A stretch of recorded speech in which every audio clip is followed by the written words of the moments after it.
Happy Sunday, everyone. To those that celebrate Mother's Day, happy Mother's Day. I had someone, a very good friend, ask me if I ever felt like, what's the point of being here? I said no. And he said, you just look so much at peace. And I said, I am. And I had to just really listen to that and kind of reflect on that on yesterday.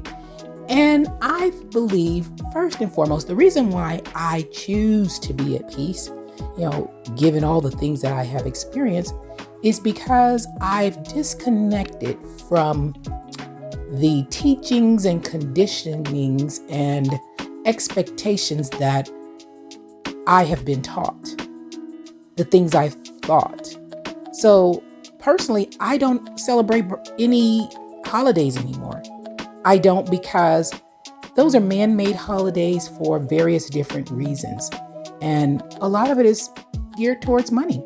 So the only thing or holiday that I consider that I celebrate are birthdays, because I believe that the gift of life is something we treasure.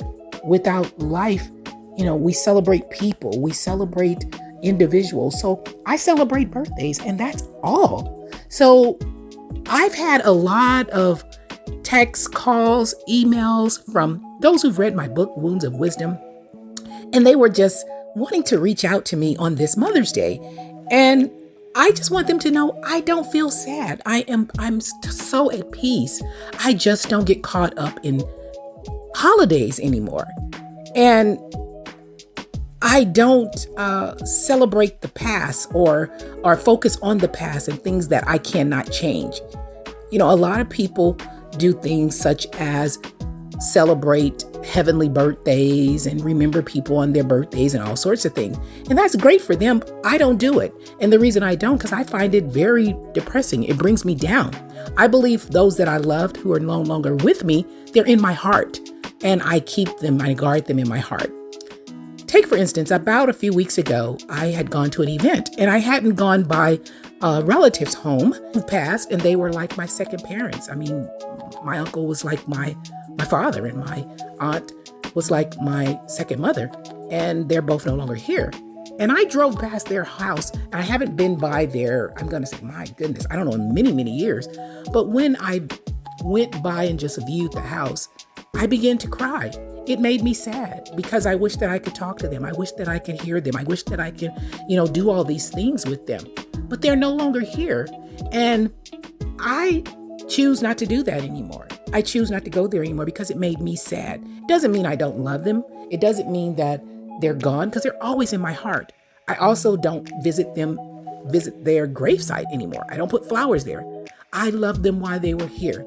So that's a little bit about my peace and how I feel so much at peace, and why I can truly walk around with a peace that truly surpasses all understanding. I've let go of so many things. So to those who've asked me those questions about being at peace, how I am so positive about life when things have happened after they've read the book Wounds of Wisdom, hope this answers it. And I think I posted and said that there wouldn't be any more information about or marketing for the summit that's in 5 days now. But if by chance my message and what I stated resonated with you, then I encourage you to register for the T4 Trials, Triumphs, Truths, and Tears virtual summit. And the reason why is because if this resonated with you and this touched you to get you to overcome some of your trials, your truths, and your tears and triumph, then I believe all the 8 speakers will do the same. So register, drmonicajackson.com/T4 Summit. I also had someone text me because I was having problems with my phone, been having problems with my cell phone ever since I switched over to a different carrier. And the individual texted me and said, well, yeah, I believe, the government is spying on us through these apps anyway. And again, my response was, you know what, whether the government is or not, there's nothing I can do about that. I cannot worry about things that I cannot control. I cannot manifest things in my mind that may or may not be true. And so if I believe that the government could be or is spying on me through my cell phone as this person texts me, then guess what? I have a choice to either not use my cell phone or use it. But I can't do anything about what the government is doing. So personally, I don't focus on those things, and I don't let those things wander into my mind. So hopefully you don't allow things that you can't control to be in your mind and cause yourself to go into places and break your mental health and your mental spirit. So again, be at peace. Have an amazing Sunday. Have an amazing day and choose your peace